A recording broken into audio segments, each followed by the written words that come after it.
A woman was found dead in her own apartment. From the outset, the investigation was filled with oddities.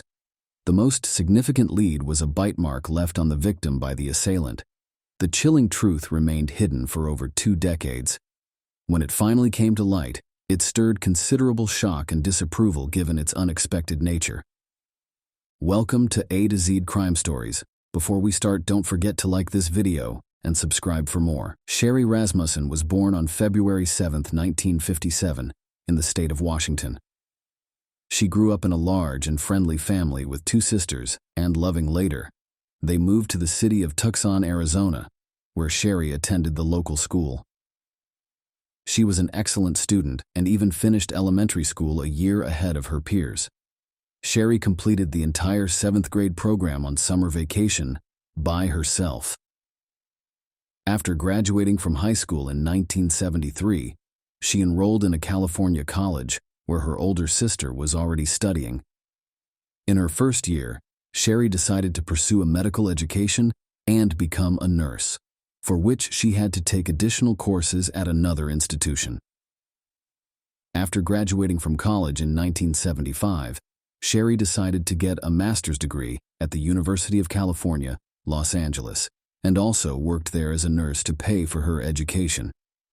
After receiving her master's degree at the age of 23, her father bought her an apartment in the suburbs of Los Angeles, but Sherry did not want to live off her parents, so she wrote her father a check every month for the entire amount of the mortgage payments. She also got a job at a local hospital, heading the nursing department for caring for seriously ill people. In May 1984, when Sherry was 27 years old, she met a man named John Ruthin. They immediately hit it off, and the couple started dating. John had a good education, worked as a computer engineer, and was a very intelligent young man. A year later, the couple decided to get married, and after that, John moved in to share his apartment. The newlyweds spent their honeymoon in Jamaica, after which they returned home to celebrate Christmas with Sherry's family. It seemed that this couple was destined for a happy and carefree future. On February 24th of the following year, when John was getting ready for work as usual, Sherry complained of feeling unwell and decided to stay home. She asked John to call her in a few hours at around 7 a.m. John left for work, closer to 10 a.m. John tried to reach her by phone, but she didn't answer. Half an hour later, he tried again, but still got no answer, so he called her workplace to check if she had gone to work. But Sherry hadn't shown up at the hospital, and her sister also tried to reach her, but without success. John returned home from work at around 6 p.m. and immediately noticed something strange.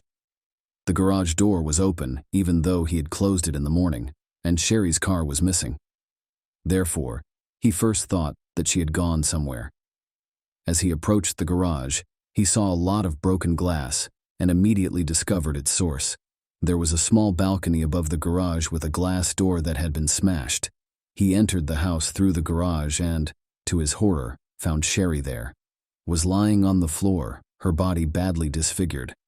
John immediately called the police, and detectives began to examine the crime scene.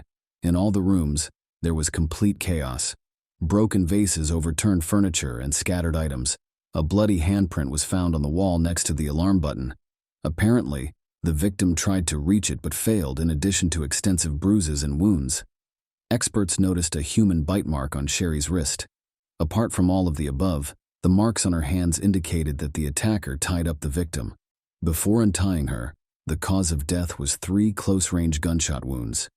Detectives found a blanket with bullet holes in the apartment and concluded that the attacker wrapped the gun in it to muffle the sound of the shots.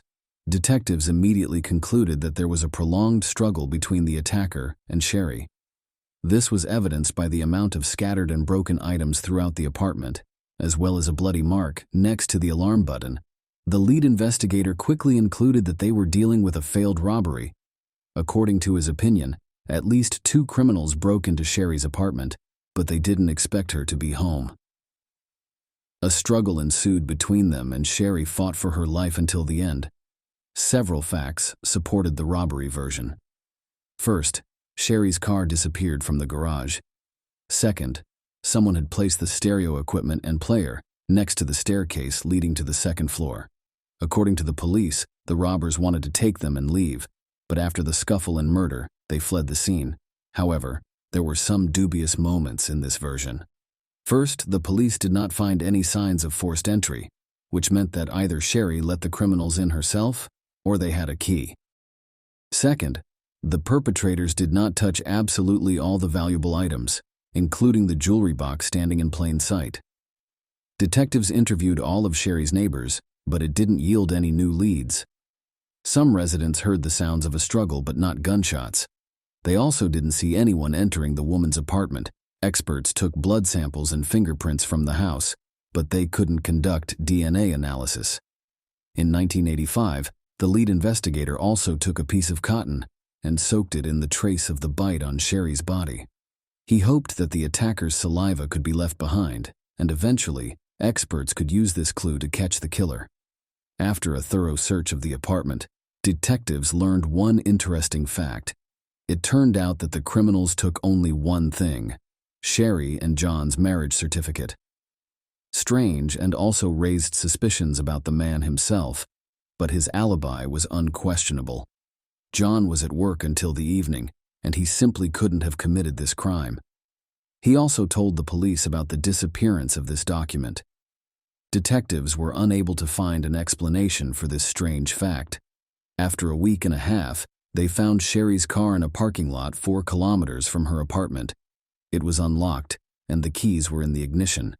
Forensic experts tried to find fingerprints, but they were unsuccessful. Either the criminals only touched it with gloves on, or they wiped away all the fingerprints. 2 months after the murder that took place just a few hundred meters from Sherry's home, a robbery occurred. Detectives immediately found many similarities. 2 criminals broke into a stranger's apartment through the garage, threatened the owner with a gun, and stole stereo equipment. The lead investigator immediately thought that these 2 were behind the woman's murder, so the police tried to find them from witness accounts, created approximate composite sketches of the suspects, and also learned that both men were Latino, but they were never found. However, investigators did not show much interest in getting to the truth, which constantly irritated Sherry's parents. Her father regularly went to the police station, inquired about the progress of the investigation, and asked the detectives to consider different versions. He even asked them to take a closer look at John's ex-girlfriend Stephanie Lazarus, who was a police officer herself. Sharia told her father several times that she was obsessed with John, but the investigators only laughed at this version. They told him to watch fewer detective shows. The thing was, as Stephanie couldn't accept John's departure and learned that he was going to marry another woman, she came to Sherry's workplace. Stephanie told her that their marriage was doomed and that she and John would be together again sooner or later. In addition, she said that John had already slept with her after becoming engaged to Sherry, of course. After this visit, Sherry was deeply upset. Upon returning home, she told John what had happened, and he admitted that he had indeed slept with Stephanie. After she found out about his engagement, the young woman begged him to come over, spoke of her love, and urged him to return to her. But he said he loved Sherry and intended to marry her. Stephanie offered to sleep with him one last time, and John agreed. He apologized to Sherry and said it was a huge mistake on his part. The woman forgave him, and this incident with Stephanie gradually faded away. But the story didn't end there. Stephanie came to their home several times without warning under various pretexts. One time, she came with a set of skis and announced that John had promised to wax them for her the next time she entered their apartment when the man was not at home. Sherry did not even hear how she entered the room and was shocked to see Stephanie in her living room. When asked what she was doing there, the woman said she came to talk to John. Sherry had a hard time convincing her to leave later. She even thought of going to the police about this incident, but they did not. The woman was afraid that if she told them about the harassment by their own employee, they would just laugh at her. She also wondered how Stephanie managed to enter the residential complex. He was surrounded by a high fence, and a special pass was required to enter. Apparently, the woman used her police badge and the security letter, and as for Stephanie's apartment, there had to be a duplicate key. Otherwise, she simply could not have entered without breaking the log. noticed that someone was following her once she and John were sitting in a restaurant, and the woman saw someone staring at them intently. As soon as she looked at this person, he immediately left. Sherry did not see his face because it was covered with a hood. Unknown calls also regularly came to their home phone, and Sherry suspected it could be Stephanie. The victim's father told detectives about all these incidents, but they did not attach any importance to his words. They were sure that the murder was committed by the two. 3 months after the murder, something interesting happened. Some documents from Sherry's case disappeared from the police station. Among them were records of detectives about the progress of the investigation. They had to record almost every step related to the investigation of this crime, but at one point, the police simply could not find these journals. However, there were no important leads there anyway.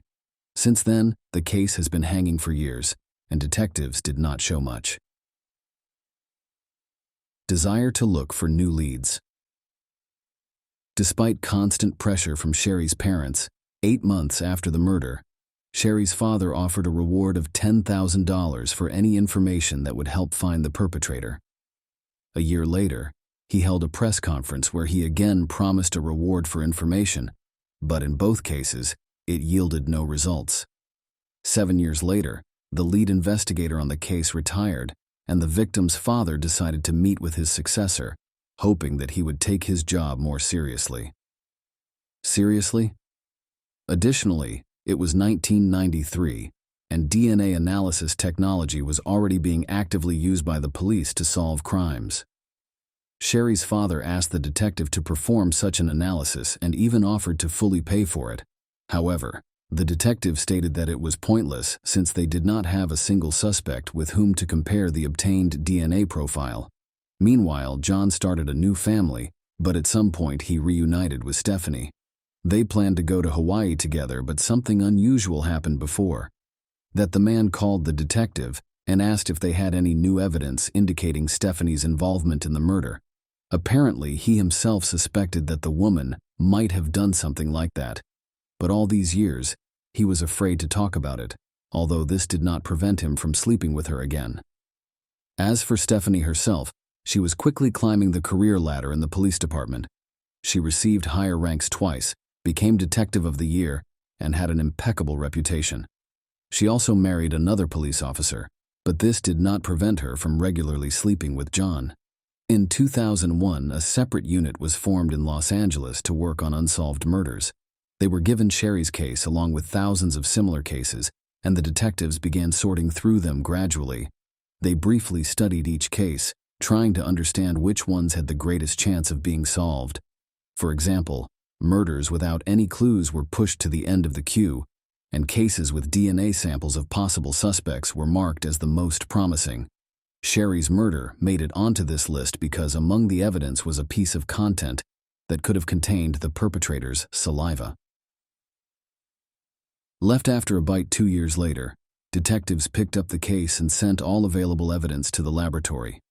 Due to high demand, they had to wait almost 2 years for the results, until January 2005. Among the evidence were nail fragments and blood samples from the apartment. All of them contained only Sherry's DNA, and the forensic scientists only had to study the sample from the bite mark on her body. The problem was that they couldn't find the vial with this evidence for a whole day, until they finally discovered it by the wall of a large refrigerator. After studying the sample, experts found foreign DNA belonging to an unknown woman. This profile was immediately run through the FBI database, but it wasn't there. Detectives speculated that this woman could have committed the robbery with another criminal, or 2 female robbers could have broken into Sherry's apartment. The investigators still believed that the murder occurred during a robbery. Therefore, they didn't consider any other versions.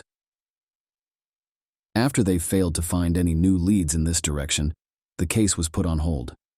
This continued until February 2009, when a new detective took up Sherry's case and began studying the materials left by other investigators. Seeing that DNA from another woman was found at the bite mark on the victim's body, he questioned the robbery version. Detectives considered that the motives for this crime could be completely different, so they decided to compile a list of all the women who could potentially be related to Sherry's murder. As a result, they managed to collect 5 names, among them Stephanie, the victim's colleague at work, and 3 other young women. The detectives initially doubted Stephanie's involvement considering her reputation and successful career in the police. For this reason, he first decided to check the other suspects. Together with other investigators, they fairly quickly concluded that 3 women from this list had no connection to Sherry's death. They lacked motives and had alibis. After that, they began to investigate the nurse who worked with Sherry. Files stated that they had rather tense relations, and the police secretly obtained a sample of her DNA from the trash she threw away. Experts extracted the profile and found that it didn't match the saliva found at the bite mark location. Thus, the detectives had only one suspect left, Stephanie. He and several colleagues agreed to keep this information secret until they could obtain solid evidence or disprove this theory. None of them wanted to accuse a police officer with an impeccable reputation of murder, and Stephanie could easily ruin their careers using her connections. They began secretly gathering information on her, trying to find any connection to the murder. Same building on the same floor as them. Because of this, the investigators had to take many precautions and not even mention her name in their notes. Soon, the detectives discovered the first interesting fact. During the years of the murder, Stephanie owned a .38 caliber revolver, the same type of gun that was used to shoot Sherry. They also learned that the victim had repeatedly complained about strange and even aggressive behavior from Stephanie. The fact that the police officer came to share his workplace in her uniform and said rude things to her seemed suspicious. Even more suspicion was added by the fact that Stephanie had broken into Sherry's gated community and even into her apartment several times. After analyzing the reports and photos from the crime scene, the detectives concluded that the possible robbery seemed staged. Nothing was taken from the apartment, not even the valuable items that were prominently displayed, but instead only a player and stereo were taken away. Moreover, the shooter had to be well versed in how the gun worked in extreme conditions. He was able to wrap the gun barrel with a blanket in such a way that the neighbors did not hear a single shot. It is unlikely that a low-level thief of players could possess such skills, but a trained and experienced police officer could. Another fact indicating Stephanie's involvement was a stolen marriage registration certificate found in her apartment. Why would some random burglars look for this document and take it with them, leaving a whole box of jewelry behind? For Stephanie, it could have had a significant symbolic value. Perhaps killing Sherry was not enough for her, or she had planned to break into her apartment only for this document, but the woman caught her in the act. In the end, the detective learned that 2 weeks after the murder, Stephanie came to the police station and filed a report of theft. According to this information, someone had broken into her car, which was left near the pier, and stolen several items, including a sports bag, clothes, videotapes, and a .38 caliber revolver. The gun seemed very suspicious. Detectives suspected that she intentionally got rid of the weapon, disguising it as a theft. Further, she filed a report at a different police station where nobody knew her, which seemed very strange since her colleagues would have taken the case with the utmost responsibility. As a result, the detectives decided to obtain a DNA sample from Stephanie. Several officers undercover followed her for a week, until they finally had the opportunity to get it on May 28, 2009. Stephanie and her stepdaughter stopped at a cafe for a snack. As soon as they left, the officers took the glass she drank from and sent it to the lab. The next day, the result was a full match. Despite the many factors pointing to Stephanie's involvement, the detectives were still shocked. It was hard for them to believe that a high-ranking and respected police officer was connected to the murder, but the DNA results were indisputable. However, at that moment, they did not have time for these thoughts, and investigators began developing a plan to arrest her. They wanted to do this in the middle of the police station, in front of hundreds of officers. Stephanie had extensive connections, and the detectives decided to lure her away from prying eyes. The chief of the Los Angeles Police Department was unofficially informed that one of his subordinates was suspected of the murder. The chief ordered the detectives not to approach Stephanie while she had her service or personal weapon with her. He also considered the idea of arresting her in her own home risky. Since she lived with her husband and stepdaughter, the detectives began to think about how to get the person who outranked them to surrender their weapon, and soon they had an excellent idea in the basement of the police department. There were holding cells designed for temporary detention of criminals, so anyone entering there had to surrender their weapon to lure her. There a legend was created. Stephanie had extensive experience working in the department that dealt with art thefts. Therefore, on June 5, 2009, 2 detectives with hidden microphones approached her and asked for help. They said they had arrested a suspect who may have some information about stolen paintings. The detectives admitted that they were not familiar with all the details and needed the help of an experienced professional. Stephanie agreed and went with them to the basement, where the suspect was supposed to be held. After the woman surrendered her weapon, they went to the interrogation room, but there was no suspect there. Instead, the detectives gradually and very carefully laid out the cards on the table, asking Stephanie questions about Sherry's murder. At first, they simply said that they needed to ask her a few questions about an old case related to her ex-boyfriend.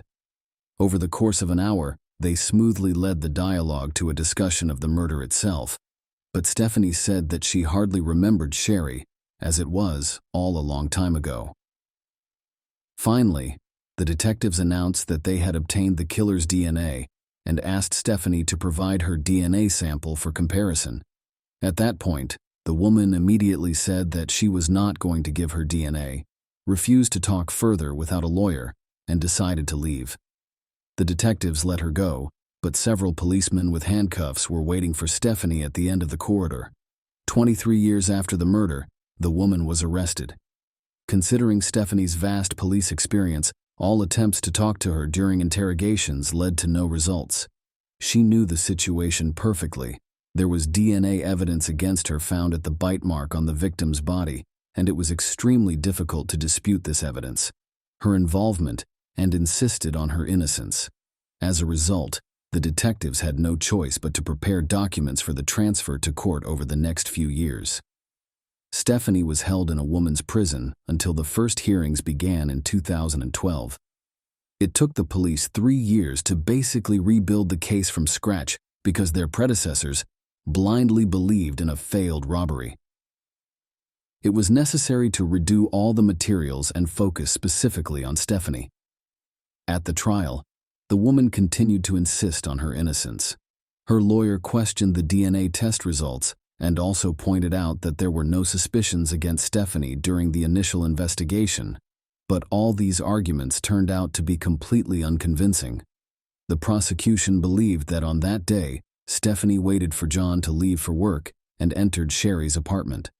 She went upstairs and shot Sherry once, but Sherry managed to resist, and a struggle ensued that moved downstairs. Ultimately, Stephanie killed her and staged a riot in the apartment, creating the illusion of a burglary. She then found a marriage certificate and left the scene after her arrest. Detectives discovered that Stephanie had boasted to colleagues about her lock-picking set, and they found several books on how to pick locks in her home. This could explain how she entered the apartment without leaving any traces of a break-in. A log of not the best quality can be picked with live picks so that no expert will notice any traces. The trial ended on March 8, 2012, and the jury found Stephanie guilty of murder. She received a sentence ranging from 27 years to life in prison, as well as an additional 2 years for using a service weapon. The judge deducted 1,000 days from her sentence, citing the time spent behind bars awaiting trial and her good behavior. Sherry's parents tried to sue the detectives who originally worked on the case, despite the fact that the victim's father had been telling them to look at Stephanie from the very beginning.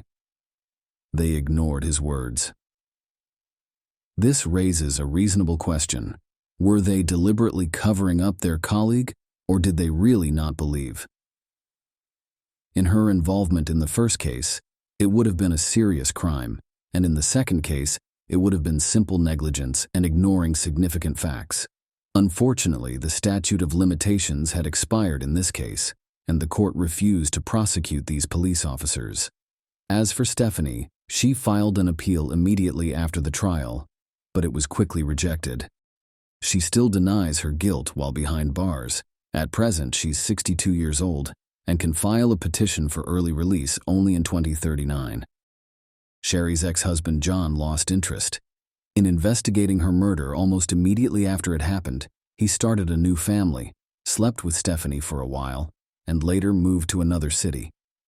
Detectives questioned his involvement, but this version seems unlikely. Most likely, he did not know about his ex-wife's plans. Thus, this case could have been gathering dust in archives to this day if it hadn't fallen into the hands of professional detectives. Everyone who worked on it before refused to even consider the version of their colleague's involvement. A young woman from Alaska, age 18, vanished from the coffee shop where she worked. Strange messages started to come in from her phone, but neither the police nor the FBI could find any leads. They did succeed in discovering the truth after a thorough investigation, but none of them could have predicted that they were dealing with one of the most horrifying crimes in recorded history. Alaska's Anchorage was the place of Samantha Koenig's birth on August 30, 1993.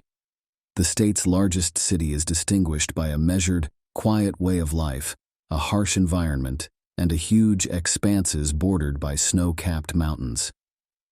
The girl was very interested in animals and had plans to work with them after school. She also had the option of becoming a doctor.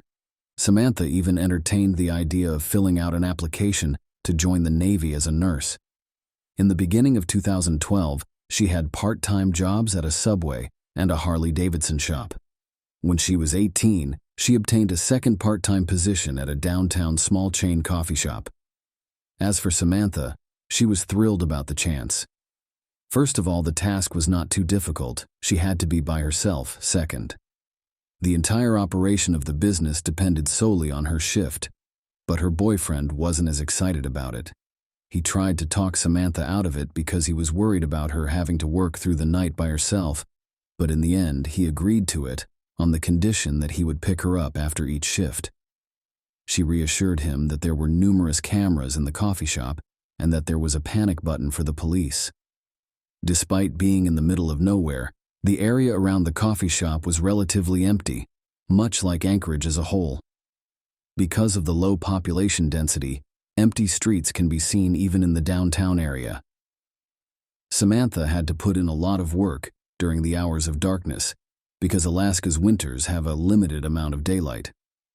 Samantha quickly adapted to her new position and fell in love with it. She had already been employed there for a month by the beginning of February, and on the first day of the month, she was preparing to end her shift at 8 p.m. 5 minutes before the coffee shop closed, a regular customer arrived and placed an order for a large Americano. Samantha made the beverage and turned the window so the customer could receive it. As soon as he had the glass, he turned to face the girl and raised his gun. The lights in the coffee shop had to be turned off because a man in a ski mask announced that he was going to rob her. As soon as Samantha complied, the perpetrator smashed her hand through the window. The entire incident was captured on camera, but those unspoken bystanders were powerless to assist her. She also activated the panic button once she was inside the coffee shop due to her fear of the armed robber. Samantha was restrained and asked where her car was parked by the offender. The young lady said she didn't have one and added that her boyfriend would be picking her up in a few minutes. The man looked around, then took her outside and led her to his car. Samantha was able to escape and flee, but the attacker soon caught up to her and grabbed her. Sadly, no one could assist her at the time because nobody was on the street. The man threatened to pursue her if she attempted to flee once more. He led the girl across the street to his pickup truck and put her in the passenger seat, telling her he was going to kill her. Since the license plates had been removed, it is clear that the perpetrator had planned ahead as he drove the victim to an unidentified location. The man claimed that all he needed from Samantha's family was a ransom payment, and Samantha could then return home. He still did not reveal his face to her.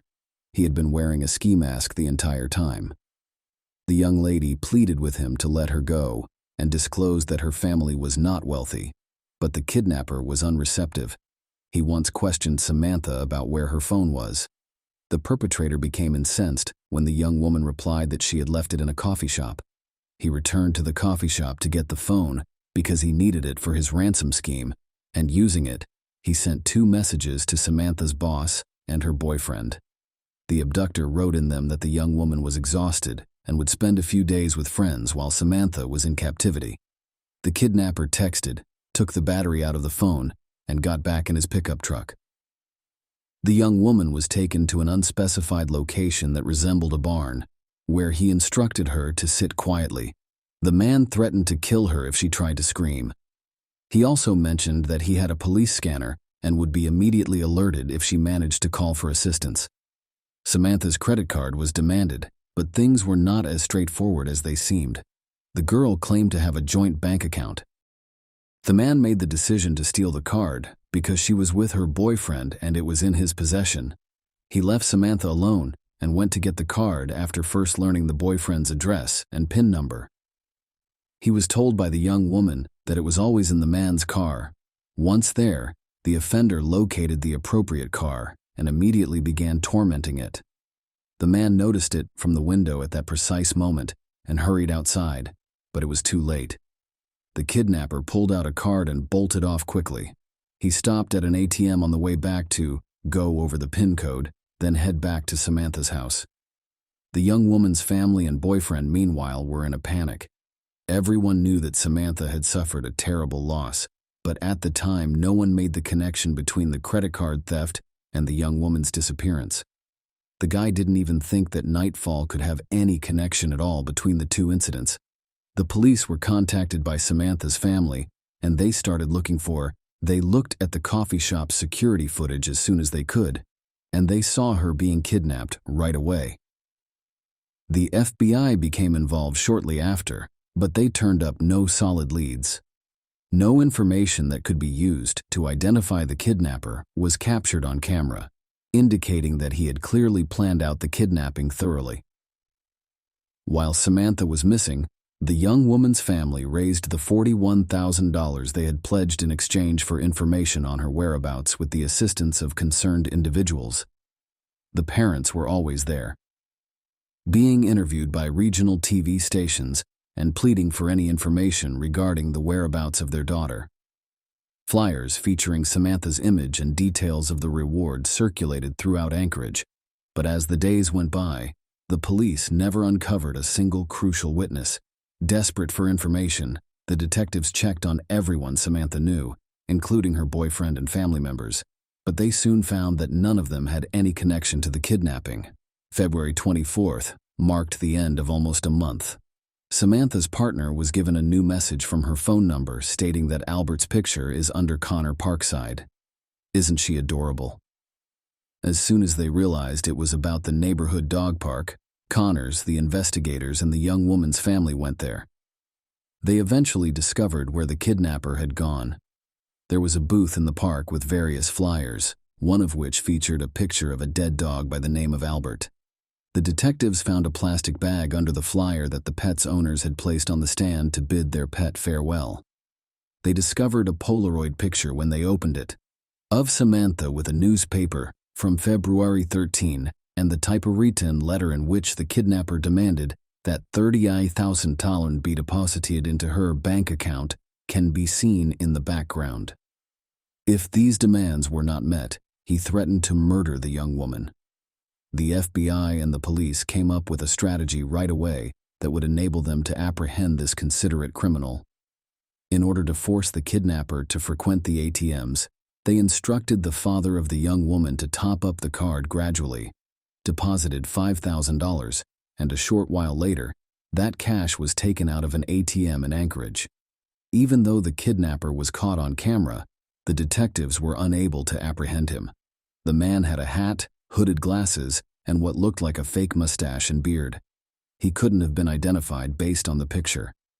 When the police arrived at the ATM right away, the offender had already left. In Wilcox, Arizona, on the other end of the country, a week later, the thief withdrew additional funds. Despite traveling 6,000 miles to elude the investigators, they were still keeping an eye on him. The next cash withdrawal took place an hour away from Arizona, in Lordsburg, New Mexico. He then withdrew money from 2 more Texas cities, each in a different location. Police looked carefully at ATM images in the interim. They quickly came to the conclusion that the criminal had chosen Wilcox in a very bad way. The detectives now knew the make and model of his vehicle because he had parked it in the camera's field of view. Naturally, it was impossible to distinguish. They were able to use the license plates in the image instead of just the license plates before. All patrols were ordered to stop because authorities feared the kidnapper might cross into Mexico. A few days later, on March 13th, a Texas highway patrol saw a car of that make in a hotel parking lot. A man was occupying the driver's seat. The policeman made the choice to wait for him to arrive before following him. As soon as the driver went over the permitted speed limit, the man soon drove out of the parking lot and along the highway. The patrolman instructed him to stop at the curb 3 miles away. This was done to assuage the suspect's watchfulness.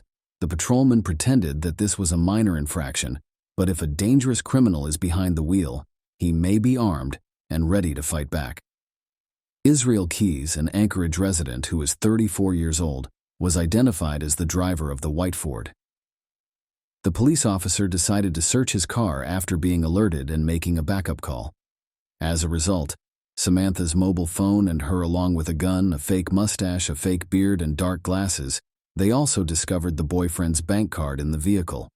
The fact that Keys had never been brought to the police's attention, despite the fact that they had no doubts he was responsible for Samantha's abduction, still shocked them.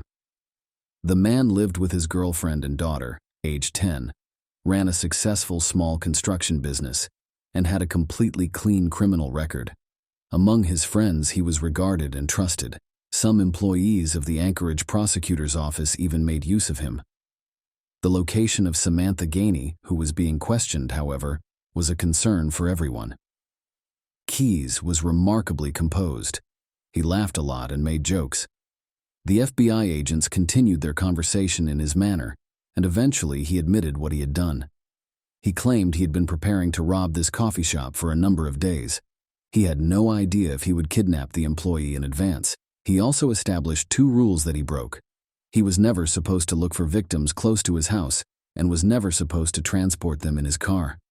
He hesitated because of this as he stood in front of Samantha in a dim coffee shop, but on the night of the kidnapping, he decided to carry out his plan to the very end. Shed in the backyard of his home, where his daughter and girlfriend were at the time, was where he took her. In case his victim tried to scream, the perpetrator turned on the radio. He then walked away and came back with the bank card. Israel entered the house quietly, taking care not to wake up his family. He went into the barn, poured himself a drink, and then beat and killed Samantha. What about the picture they discovered in the park, though? Samantha appeared to be alive in the February 13th issue of the newspaper, which was published 2 weeks after the kidnapping, but in actuality, she had been dead the entire time, and the photo had not been altered. A detective who attended the interview claims that Keys fixed her eyelids so that her eyes were open and put on makeup. The murderer consented after hearing Israel describe the incident in such detail that it seemed as though he was listing the foods he had eaten for breakfast.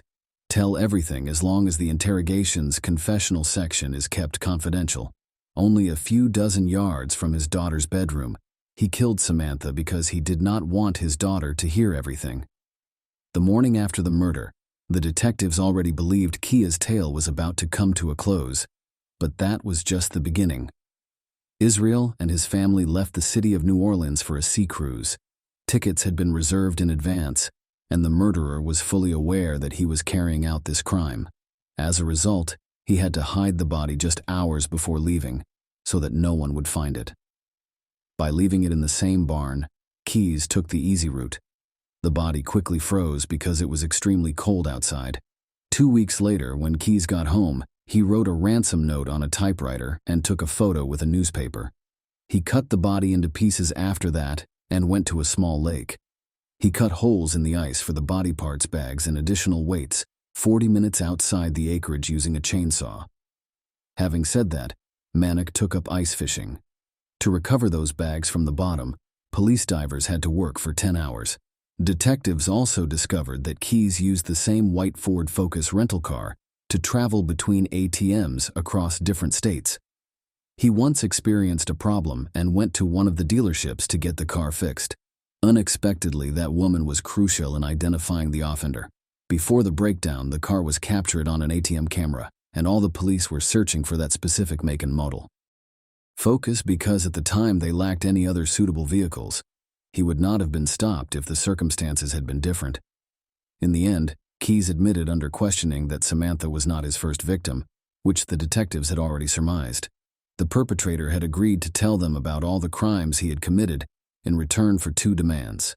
First, he wanted a death sentence that was guaranteed and demanded that it be executed within a year of being given. Second, he wanted everyone to remain in the dark about what he had said. The detectives were surprised by these circumstances, but they saw no reason to object as the Manick started to tell them terrifying tales. Israel started out as a criminal at a young age. He would trespass into people's homes, commit theft, start forest fires, and torture animals. Although they were ardent Christians, his parents followed a dubious and unwelcome branch of the faith. His parents frequently relocated across the nation due to their erratic religious preferences. Keyes enlisted in the Army at the age of 20 and served for several years. He sexually assaulted an unidentified young woman in an Oregon park after seeing her there 3 years ago, just a few months earlier. Israel responded when questioned that he wanted to leave the Army as soon as possible so he could begin killing. At age 23, he gave up, and that is when his killing streak started. We could go to the wooded areas where he's hidden weapons at any time and begin looking for victims. 2 such caches were discovered by police in New York and Anchorage. Money, weapons, knives, and equipment for body disposal were all present. In the years that followed, he frequently went out hunting and his victims were spread across numerous states, but the precise number is still unknown. Detectives believe Keyes committed at least 11 murders, and these are just the cases where numerous indications point to his involvement. The FBI has only been able to identify 5 of them. There may have been up to 30 murders in total. Israel had also been robbing banks, shops, and private residences, so they always had enough cash to travel and buy weapons.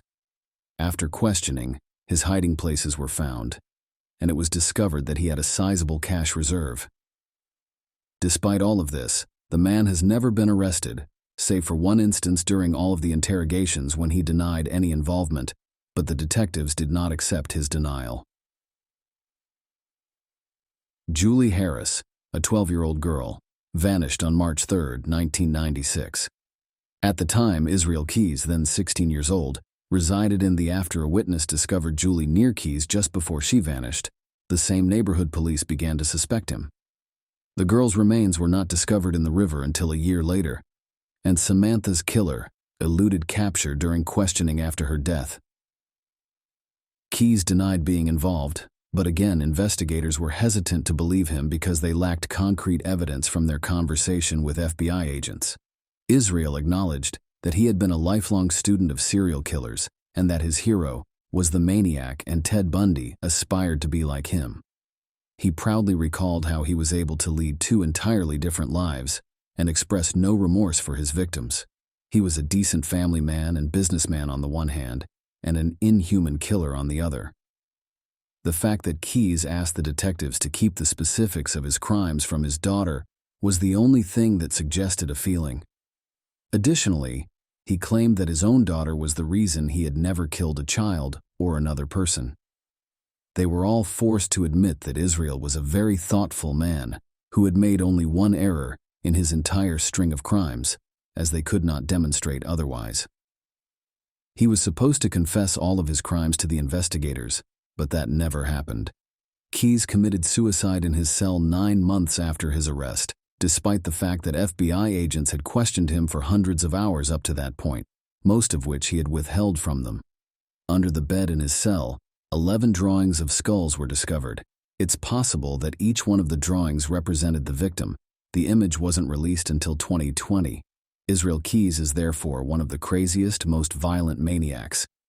He was able to continue having a spotless reputation while committing a variety of offenses and always getting away with it. He might not have been caught if he hadn't left his car in the line of sight of the cameras. Investigators were certain that he would have kept killing if he had. Keyes admitted that killing was his life's work and that he intended to keep on killing until he was dead. A young lady was discovered inside her own apartment. Police launched an investigation but came up empty-handed. It took 40 years for a breakthrough to be made in the case, but in addition to the truth, the detectives also learned new, alarming information. On March 30, 1960, Robin Brooks was born in Virginia. She relocated with her family to the sleepy New York town of Highland when she was a young girl. Robin was a happy and outgoing person who always managed to make friends and find common ground with others. Mariah, her older sister, was someone she was very close to. Robin decided to relocate to California after graduation. The young woman had another compelling reason to relocate in addition to the state's climate. Shortly before that, her sister had also moved there, and Robin had made the decision to join her. The young lady obtained employment in Sacramento and rented an apartment there. A few months later, she got the chance to relocate to the apartment building where her sister and her boyfriend were housed. The apartments were vastly superior. So that Robin could spend more time with Mariah, Robin decided to relocate just before turning 20. The young woman had to work 2 jobs in order to pay the rent on her separate apartment, one of which was a cashier position at a donut shop just a few meters away from her apartment building. Robin decided to combine it with her second job by working the evening shift. The young woman made a lot of friends during her time living in this complex, which lasted about 1.5 months. She was happy to be able to see her sister again at work and other times as well.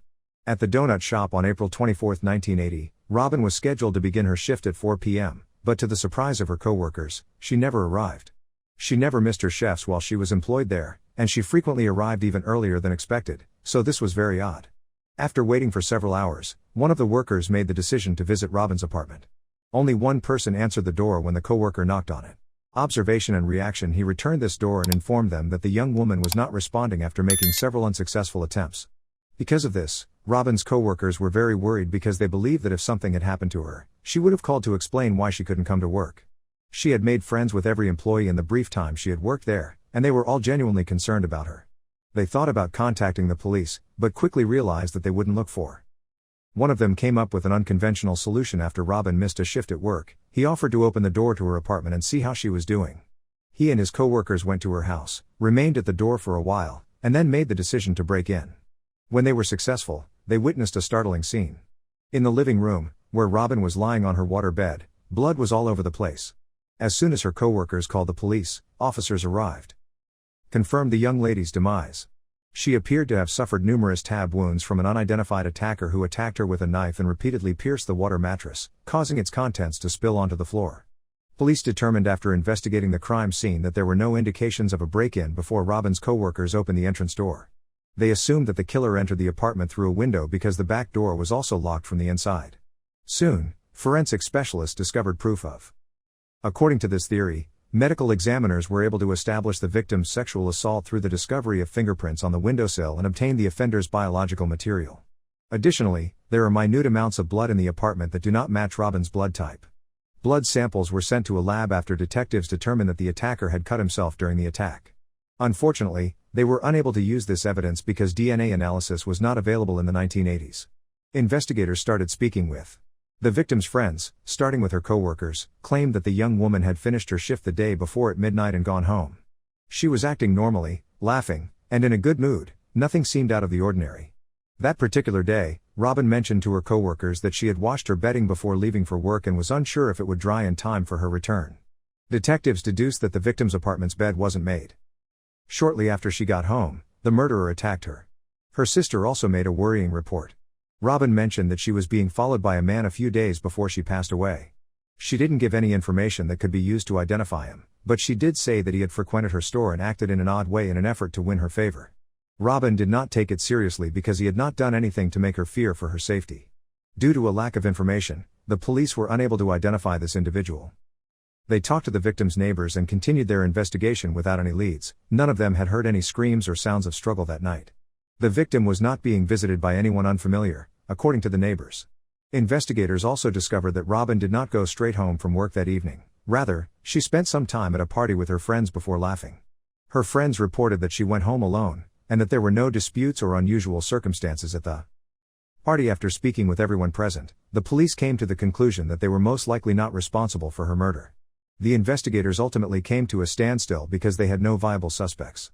There were no people from Robin's past who might have had ill intentions toward her, and she got along well with her neighbors and co-workers. They were unable to identify the killer at the time using blood or biological evidence, and fingerprint matching against databases did not produce any results.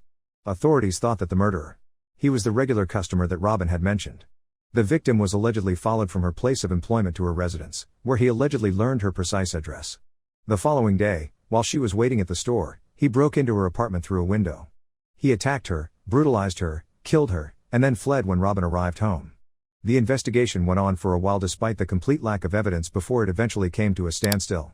24 years after the murder, the investigation wasn't reopened by authorities until 2004.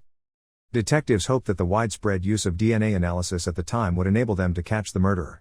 They sent biological samples and blood to a lab, where specialists extracted a DNA profile and entered it into the FBI database. However, no matches were discovered. This indicated that the murderer had not previously been convicted of a serious offense or that it occurred before such offenders were required to submit to DNA collection. Despite this, the California State Database held a concerning discovery for the investigators: the DNA. The murderer's profile matched one committed 3 weeks prior to Robin's death. A different young woman was assaulted at that time in her home by an unidentified man who then left the victim alive. The incident took place at night, so the victim was unable to see the attacker's face. She dialed 911 right away, and forensic specialists were able to take the man's biological material.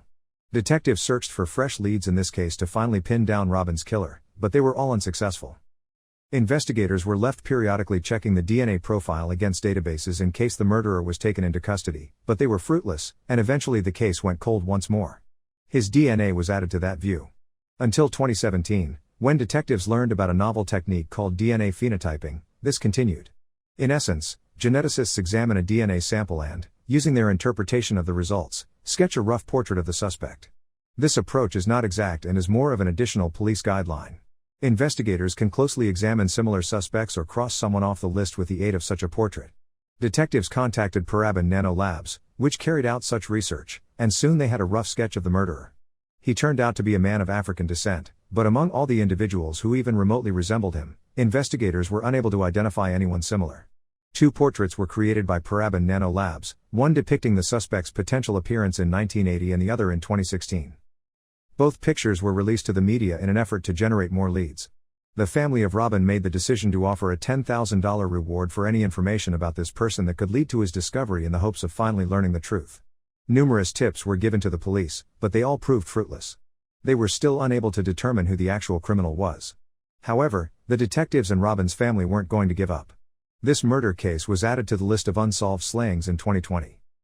By then, funding had been allocated, and a fresh DNA analysis tool was in use, making it possible to identify even distant relatives of the DNA sample owner. For this, at least one relative of his had to be listed in national or local DNA databases. The Paramount Nanolabs experts received the Robin killer sample and waited. It took them several months to research every potential ancestor of the criminal, track down their family trees, and then identify a suitable suspect. As a result, the investigators at last received a name. Philip Wilson, 71, was suspected of being guilty, but the research findings did not support this. To compare his DNA to the sample discovered in the victim's apartment, the police needed to take it.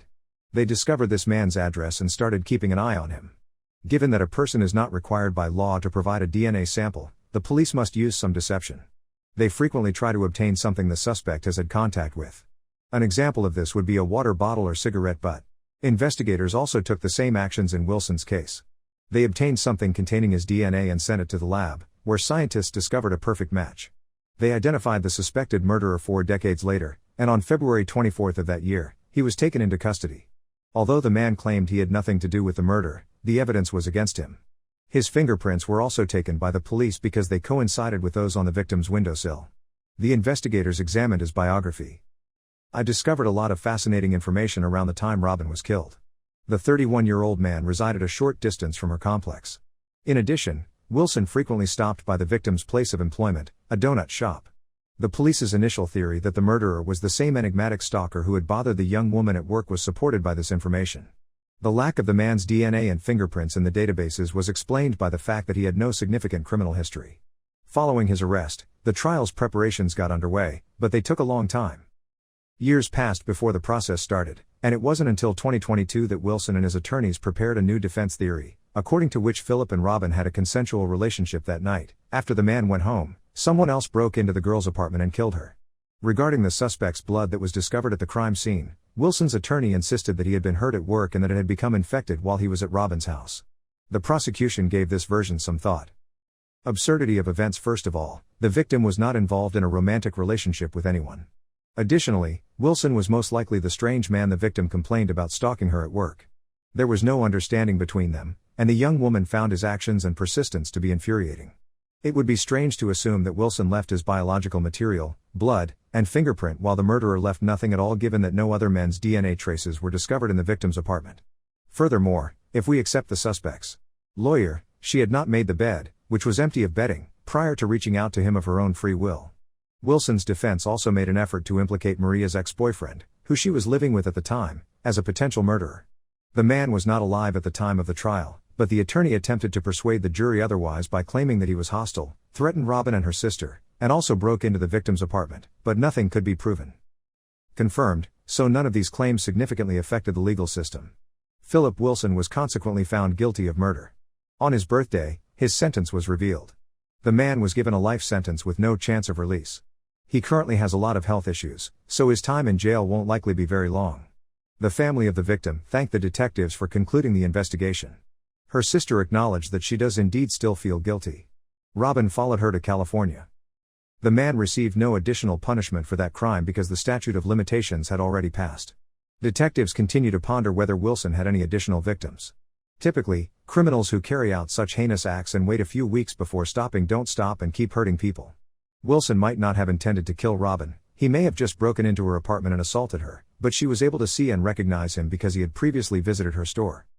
The man may have chosen to murder and then refrain from committing other crimes out of repeated fear of a prison sentence. Share your opinion on this story in the comments and don't forget to like it. Thanks for watching. A woman's body was discovered in her bedroom. Her two sons, who shared a home with her, were oblivious to what was happening. Detectives began their investigation, but they were unable to identify the offender. Nobody was ready for the truth that emerged when the case finally made progress after 38 years. In 1950, Linda Slatton was born in Alabama, USA, to devoted parents and a younger sister named Judy. Linda showed kindness and ambition from a young age. She always made an effort to assist others, which gained her a lot of friends. She later got married to a man with whom she had two sons, Jeff and Tim, was Frank. But as time passed, their marriage grew more and more troubled. Frank started abusing his wife and kids after becoming an alcoholic. Linda eventually left and made the decision to relocate to Florida with her sons. They made their home in Lakeland, the city where Linda's parents and sister had previously resided. Linda rented a home in a neighborhood by the lake and spent her entire day working to support her sons. Although Linda worked a variety of jobs, she struggled with money. She occasionally had sell her possessions in order to pay the bills. Her older son Jeff had to ride his bicycle to school because she couldn't even afford to buy him a car. Despite the financial difficulties, her younger son Tim was a football player and frequently had to ask his coach for a ride home after practice to avoid walking. Linda always made an effort to spend as much time and energy as she could with her sons. She took them on hikes, brought them to concerts featuring their favorite bands, and generally worked to make sure their childhood was full of happy memories. When Linda was 31 years old, on September 3, 1981, she waited for Jim to finish his practice before accompanying him to the neighbor's house where a small family gathering was being held. However, there wasn't much food in the fridge when Jeff got home and wanted to eat dinner. As a result of his frustration with his mother, he got on his bike and rode to the other side of the city to visit his grandparents. After everyone had returned home, Jeff and his mother got into a fight over the empty fridge, but they eventually came to an agreement.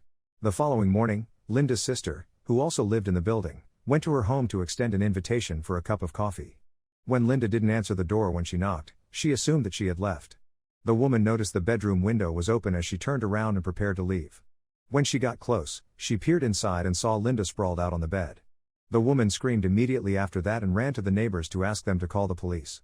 She only needed to glance at her sister's face. Detectives arrived at their home and started looking at the crime scene before she realized she was dead. With a wire hanger around her neck, Linda's clothes were partially pulled down as she lay on her bed. Using this information, the police surmised that the victim had been attacked and strangled by an unidentified man who had broken into her room. This theory was soon supported by the discovery of a palm print on the windowsill by forensic experts. Since the apartment lacked air conditioning, Linda frequently left it open, making it simple for the murderer to enter. The victim's oldest son awoke from the commotion as the detectives worked at the crime scene. The detectives took him outside and broke the heartbreaking news of his mother's passing. They then roused his younger brother and let him out of the room. But as the boy passed by his mother's room at that precise moment, another policeman came out. Tim froze in place when he saw his mother's body through the open door and had to be pulled away by the officer. Tim was 12 years old and Jeff was 15 years old. Were utterly shocked. They initially found it difficult to accept that their mother had passed away. When the investigators were able to speak with them later, the brother claimed that despite having their own rooms, they hadn't heard any noise and hadn't even woken up that night. Given the excellent acoustics of the building and the brutality of the murder, the detectives thought loud noises should have been audible from the victim's room. The neighbors, who also had not heard anything, were questioned by the police. None of the complex's residents reported seeing any shady characters that day. After examining the victim's body, medical professionals concluded that she had experienced violence. Although they removed the killer's biological components, they were unable to perform a DNA analysis at the time. The experts also determined that Linda had been strangled to death, leaving the detectives to look into the case with little to no evidence. If they were able to identify a suspect and make a comparison, the palm print could only be of assistance. The Grands moved in with Linda's sons. They never recovered from their shock and lived in constant fear of being pursued by the killer. They slept in the same room as their grandmother due to their extreme fear, and their grandfather kept a rifle in the living room. The detectives thought the kids weren't in any real danger, though. They believed that the murderer knew the victim and that the crime had only a sexual motivation. They learned about Linda's ex-husband after speaking with her family. He was the obvious suspect because he had a history of domestic abuse, but the police soon discovered that he was out of state when the victim was killed. Later, the detectives learned that Linda had begun dating a particular man not long before she passed away. Although they found him, he also had a strong alibi. The investigators ran fingerprint checks on each of the victim's neighbors and compared them to the sample taken from the windowsill. Then, they made a comparable analysis of all previously convicted men living in Lakeland, but there were no matches. The family eventually decided that Linda's son's return to school would be the best course of action for them after several weeks had passed since the murder. The brothers eventually started talking to friends again and started leading more normal lives, so it did help them. Tim rejoined the football team because his mother had always been pleased with his performance. He hung a picture of his team in his bedroom a month after she passed away as a reminder of the lessons his mother had taught him about pursuing his dreams and moving forward. The detectives, meanwhile, ran into a brick wall. They searched for a suitable suspect but were unsuccessful, so they decided to start over and think about why the sons hadn't heard any screams or seen any indications of a struggle. When the police went over Jeff's statements, they saw that he had a disagreement with Linda on the day that she was killed. In addition, the teen had admitted to the detectives that he and his mother frequently had arguments, which caused the investigators to wonder. He had murdered his mother, Jeff. They called him in for questioning and resumed their barrage of inquiries. Jeff soon became aware that the police were looking into him for the crime. The detectives persisted in pressing him despite his denial of his involvement. Jeff accepted their offer to take a polygraph test. Although the polygraph operator found no evidence of deception, the police were not willing to give up. Soon after, they planned to bring in a hypnotist to put a man under again for questioning. Trance stayed under constant pressure. Jeff was accused of strangling his mother by the investigators. When Linda's family reached their breaking point over this, they yelled at the police to concentrate on finding the real killer and forbade them from speaking to Jeff. Despite this, Jeff consented to take another polygraph test, and following positive results, he was finally cleared of suspicion. The case remained unresolved after that for many years. Jeff and Tim developed, obtained jobs, and the murder of their mother continued to trouble them as they started their own families, but each time they contacted the detectives, they got the same response: no progress has been made in the case.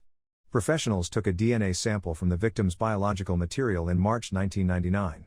A new detective brought in to work on the case 2 years later compared it to samples from every suspect, including Linda's 2 sons, but there were no matches. Nothing came from even cross-referencing it with the FBI database.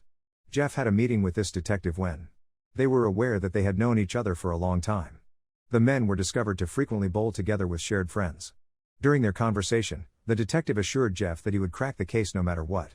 Tim and Jeff learned of another long-standing crime that had not yet been solved. Following extensive media coverage, fresh information surfaced that enabled the culprit to be apprehended. The brothers then made the decision to approach reporters and share their. They gave a thorough interview, and the story was published in the neighborhood newspapers in September 2001. When the detective discovered that Jimmy Ulmer, who had been sentenced to 80 years in prison for killing Linda, had kidnapped a young woman through her bedroom window a year prior, he had an intriguing new lead. It was made even more intriguing by the fact that, at the time of Linda's murder, this individual lived in the same apartment building only a few meters from her home. When Homer was detained, the DNA of, since it did not yet exist, criminals had not yet been added to a shared database. The biological samples of the man himself were lost after his death in 1996.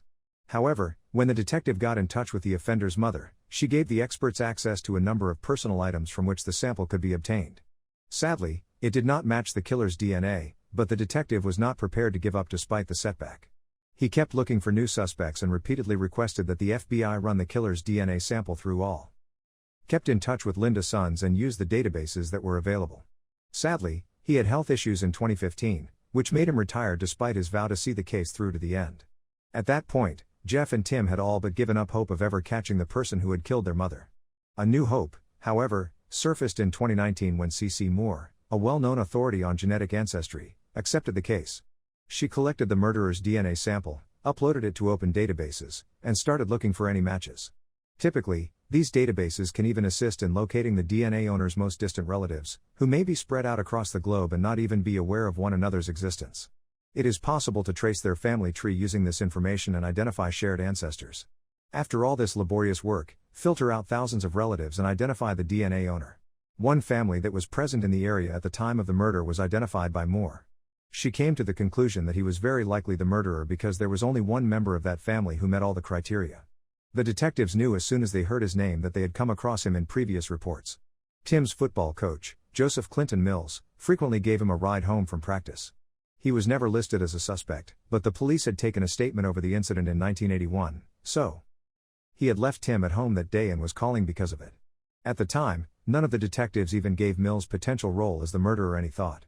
The police did not compare his DNA and fingerprints with the evidence collected at the crime scene because he was only 20 years old and there was zero evidence against him.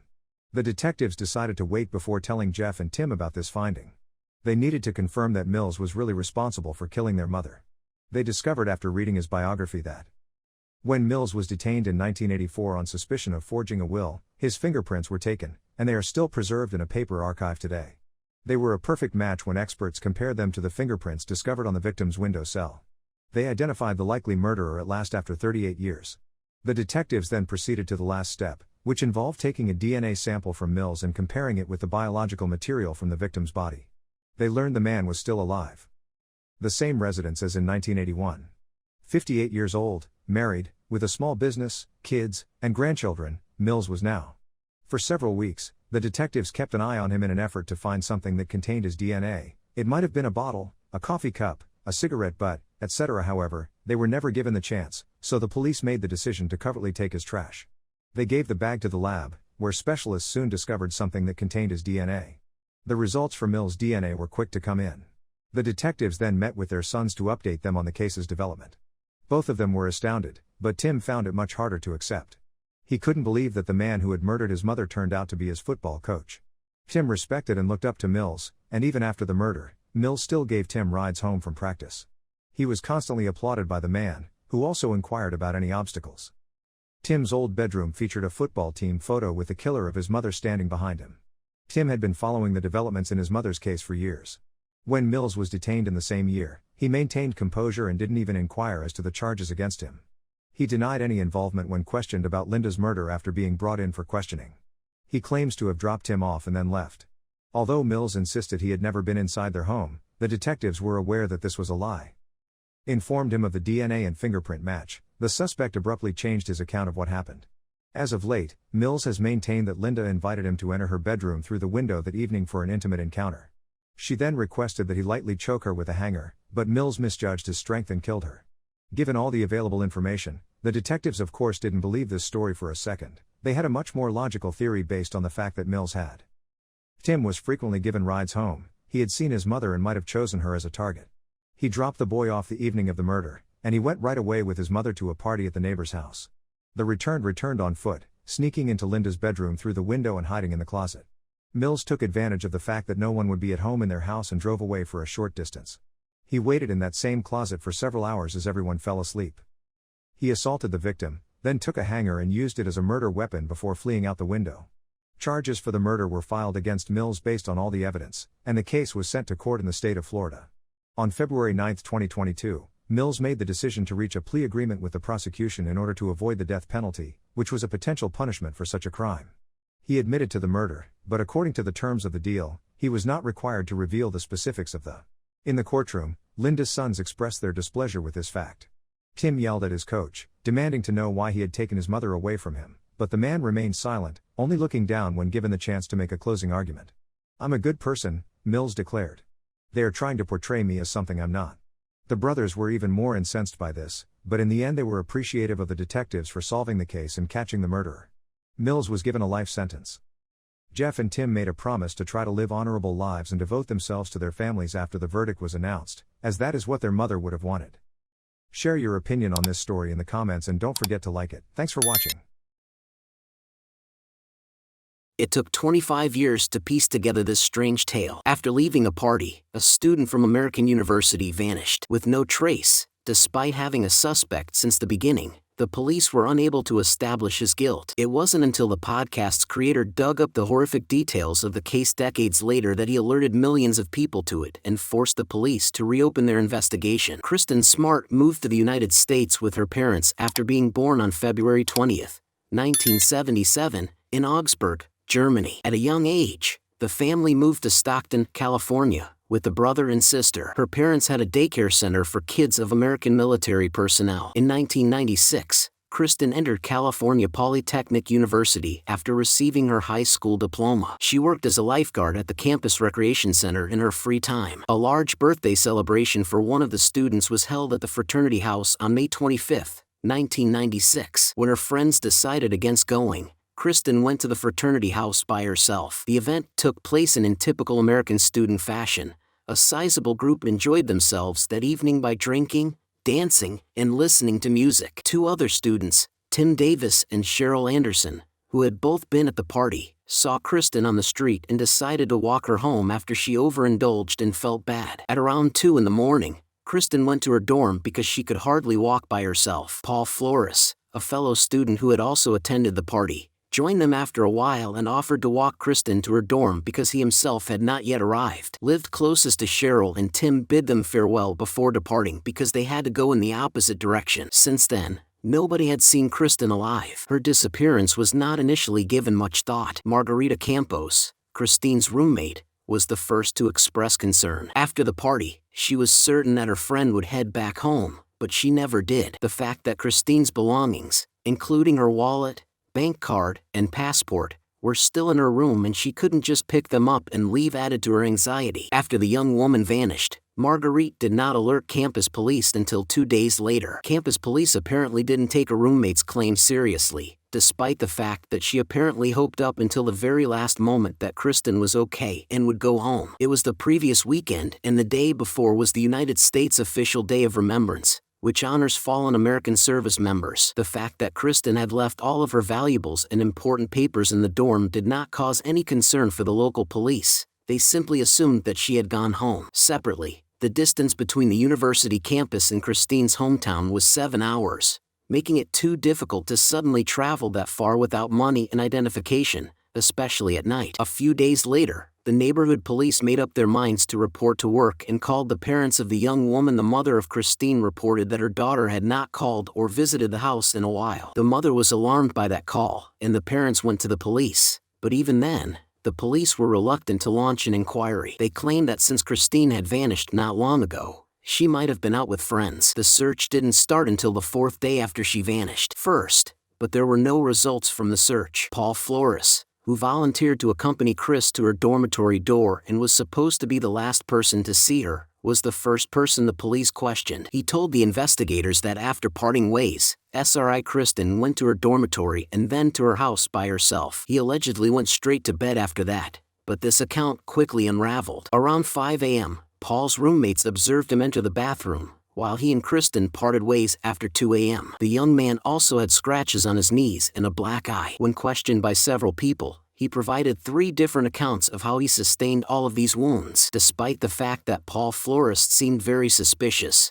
there was no concrete evidence against him. After Christine had been missing for a month, authorities had widened their search to include Christine's hometown. Because of the case's resemblance to the plot of the well-known TV show Twin, local journalists hyped it. Peaks: the young woman was killed by two men on campus, then driven to the cliff and thrown into the water, according to their version of events, which was even mentioned in the news. Of course, the police have no evidence to support these claims. Christine's parents filed a lawsuit against Flores a year after she vanished, accusing him of being involved in the teen's disappearance. Paul gave sworn testimony in 1997, but he only provided his name in response to one question out of all the others. Every other time, he invoked the Fifth Amendment, which prohibits the accused from testifying against him or herself. Then, Paul's parents sued Christine's family for moral damages, but neither of these lawsuits succeeded because the police lacked sufficient proof to bring charges against Paul. 6 years after Christine went missing, on May 25,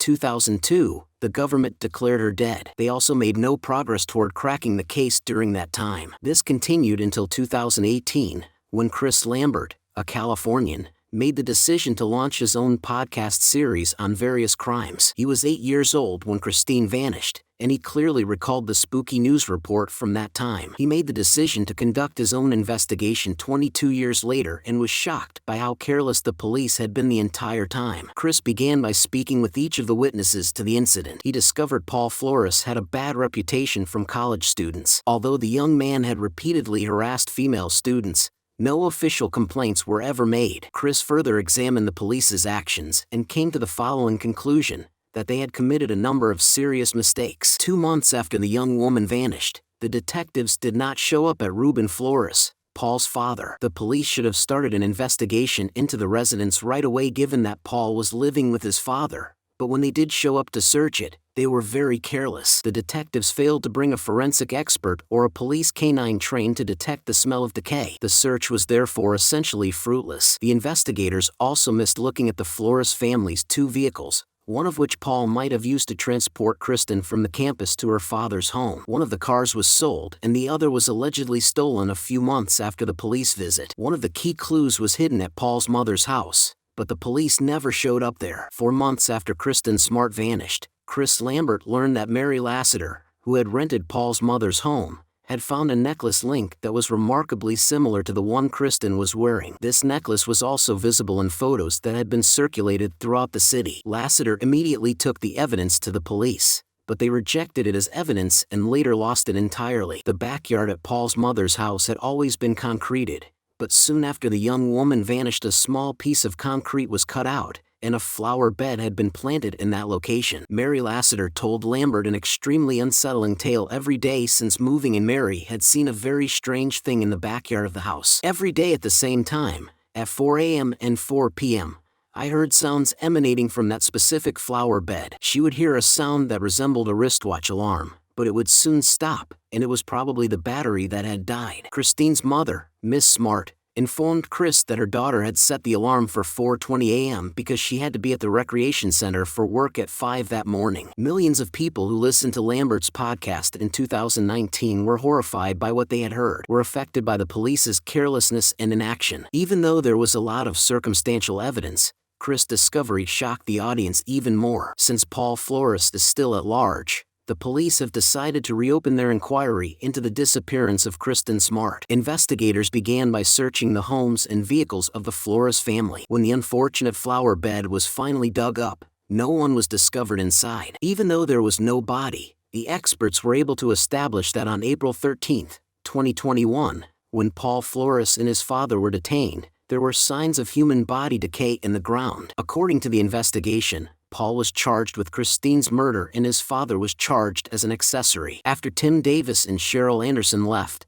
Paul tried to molest the young woman but was rejected. This could account for the wounds Flores sustained during the altercation. Paul had the option of murdering Kristen and bringing her body home. The father of Flores made a decision after witnessing what his son had. They took the young woman to her mother's house and buried her in the backyard, which was later changed into a flower bed, to assist him in concealing the corpse. Later, the suspects dug up the grave and took the remains somewhere unknown. Later, the suspects dug up the grave and took the remains somewhere unknown, apparently fearing harassment from the police. First-degree murder was found to have been committed by Paul Flores. He could be sentenced to 25 years to life in prison by a Monterey County jury. Ruben Flores, his father, was charged with being an accessory to the crime and could spend 3 years in jail. The parents of Christine published acknowledging Chris Lambert and all concerned parties for helping to ease the family's grief over the case's resolution despite the long period of time since their daughter vanished. One thing they ponder is whether Flores' mother was aware that her son had committed a crime. She didn't have any suspicions about the flower bed that had been unexpectedly planted in the backyard, or perhaps she had been aware of what had happened that night all along but had chosen to remain silent out of love for her son. Of course,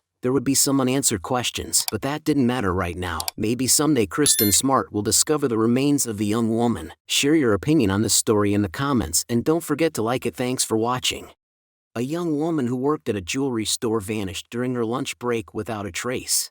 Only a few peculiar clues and witnesses were discovered when investigators started to solve this mystery. The detectives were greatly surprised when they learned the truth only a few decades later. In the Australian city of Gold Coast, Linda Reed was born in 1962. She was raised in a devoted household, was a happy, vivacious child, and enjoyed a large social circle in school. Robert is a man Linda met. They started dating, and at age 19 years of age, the young lady wed him.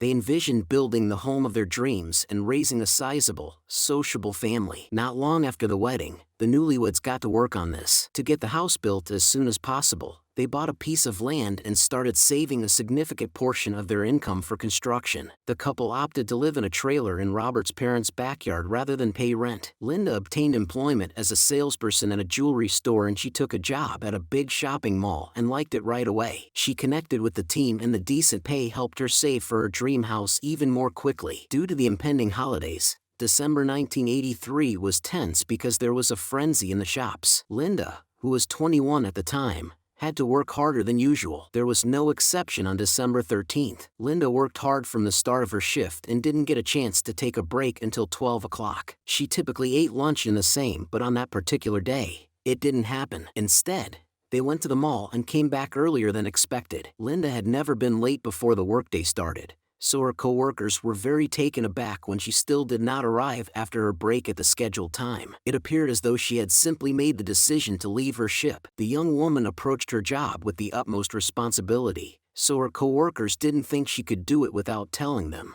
When Linda did not arrive home after her shift, he was also taken aback. After some time passed, he got in touch with her co-workers. When they informed him that his wife had not returned from her break, Robert's level of worry increased significantly. He went to the mall and began exploring the area, looking for Linda. The young woman frequented a number of additional locations, which he went to later, but he was unable to locate her. He was getting more and more worried that something bad had happened with each minute that went by. That evening at 7 p.m., the man made the decision to call the police because of what had happened to Linda. He was informed by the operator that a report of an adult missing would only be taken into consideration after 24 hours had passed. The mother of Linda also made contact with them but got the same response. The report was eventually accepted, but the relatives had to wait until the following day. When Linda took her break, the police started an investigation to find out what she was doing. The young lady had gone shopping for New Year's Eve. They discovered several stores are housed in the same structure. She then went to her bank branch to pick up a check to pay her bills. The last person to see her was the security guard at the mall, who had seen Linda drive away from the parking lot. The young woman's family did not know why Linda left in the middle of her shift or, more importantly, where she was going,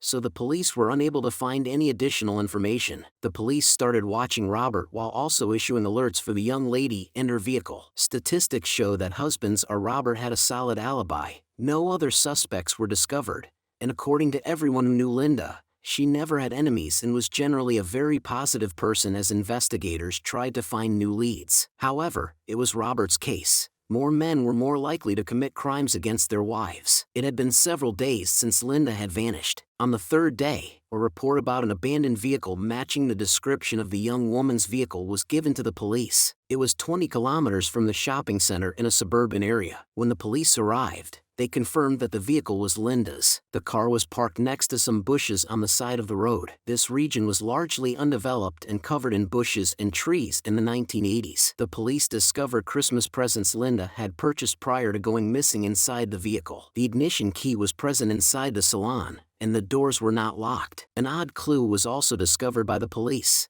A pack of empty menthol cigarettes was found next to the front passenger seat. Robert and Linda never smoked, so the pack might belong to the kidnapper, investigators concluded, which was the most obvious conclusion. The police started looking for evidence right away, and shortly thereafter they made a heartbreaking discovery about 40 meters from the car in the stream bed of a small creek. They discovered Linda's body. Her hands were bound together with an eyeglass and bikini cord. According to a relative of the victim, neither of these things were ever hers. Although the young woman was also subjected to violence, medical professionals determined that asphyxiation was the cause of death. However, at the time, couldn't get a DNA sample from the criminal, so the investigators presented what they believed to be an approximate timeline of events. When Linda went to load the gifts she had purchased into the car in a shopping center parking lot, an unidentified criminal attacked her. He made her take the wheel and drive to the location where her body was later discovered. After that, he killed her and brutalized her. The investigators decided to attempt an interview because there were no leads that could point them to a suspect. Naturally, attracting the attention of everyone who was in the shopping center during Linda's lunch break was a very difficult task. The victim's car was taken by the police, who then parked it in the mall while attaching a picture of the girl and information about her disappearance. The investigators hoped that the visitors would benefit from the visual installation. On that day, Who Saw Linda organized some information. The police were informed by numerous witnesses that they saw a young person in the mall with light hair. However, detectives were unable to place him. Other witnesses related a more intriguing story. They saw a man trying to hitch a ride on the highway the day Linda vanished,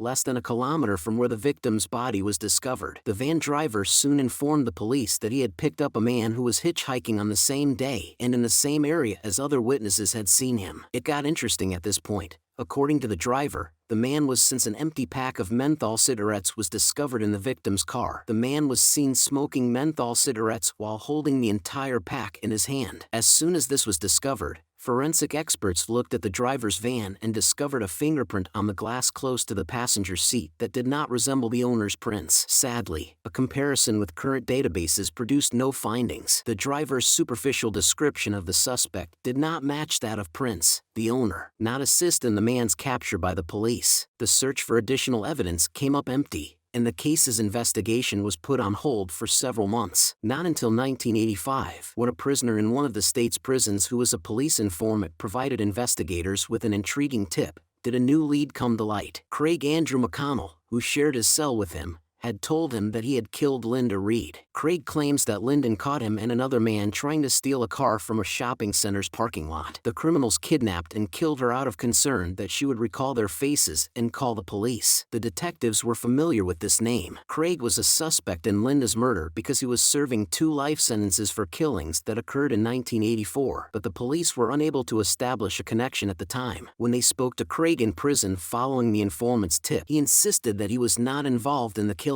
He added that his cellmate made everything up and that they never spoke about it regarding the incident, but the police were slow to believe him. Just a few months after Linda's passing, Craig committed 2 heinous murders, so the informant's account may be accurate. The suspect's fingerprints did not match those on the van's glass when forensic experts compared them. The detectives decided to go to trial in 1986 despite this because they still thought Craig might be the murderer. The only evidence against him was an informant's claims, but he himself did not live to see the beginning of the trial. He passed away shortly before from an overdose of illegal drugs. However, the prosecution had his entire story. According to the informant Craig, who gave him a rough map of the location where he left Linda's body. Experts determined that the terrain was fairly accurately matched, right down to the location of the trees. Additionally, Craig claimed that Linda warned the kidnappers that Rob would seek retribution, the young woman actually did frequently chase after Rob. The informant that after Linda's car was discovered, he consumed a cheese and vegetable sandwich that belonged to her. Despite the fact that experts did discover cheese traces in her purse, all of this evidence was circumstantial and was not enough to support a conviction. Craig was exonerated of Linda's murder as a result. Was not enough to support a conviction. Craig was exonerated of Linda's murder as a result. Investigators tried to gather additional evidence that would enable them to obtain a guilty verdict because they still believe he was involved in the crime, but their other efforts came to a halt. When the murder investigation was reopened in 2014,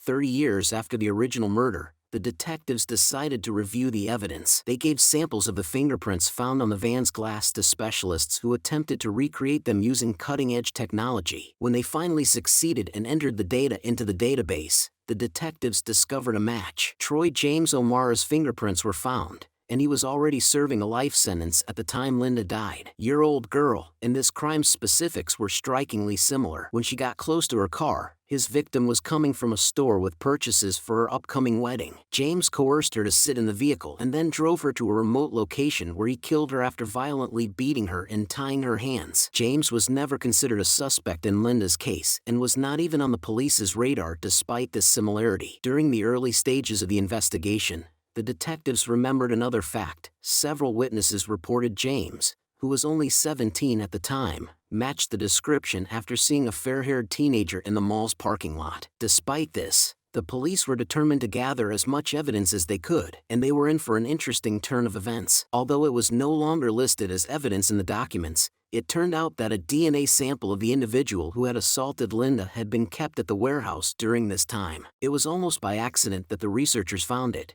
but there was one issue. The sample was local experts were unable to reconstruct the perpetrator's profile from the item because it was very small and had already started to deteriorate. The detective forwarded it to a cutting-edge lab in New Zealand, where the specialists were able to extract the profile and it perfectly matched James's DNA. Given that the criminal was already serving a life sentence, the investigation into all of this took the investigators several years. They could take their time and prepare the case for trial in the proper manner. Ultimately, James wasn't detained until August 26, 2018, nearly 35 years after the murder. The man was 51 years old at the time. He had spent more than half of his life behind bars and during that time had accrued additional charges. James managed to escape from prison once and even attacked security personnel twice, but he was apprehended the following day for the murder of Linda. Trial planning got underway after he admitted to being guilty. The process took a while, but in March 2021, the offender made the decision to confess. According to him, Linda was in the parking lot. The young lady was eating while seated in her vehicle. He offered her a sandwich before forcing her into her car and threatening to drive to a remote area where he would attack and kill her. James responded that his only goal that day was to murder a random young woman when the judge questioned him about his motivations. James was therefore given the option to apply for early release in July 2022 due to the fact that he had already served more than 30 years in prison. James was sentenced to 30 years in prison for the murder of Linda. He is still serving his sentence as of right now, but he could be let go in the upcoming years. Sadly, Linda's father passed away before he could see the police catch her killer. After a protracted battle with cancer,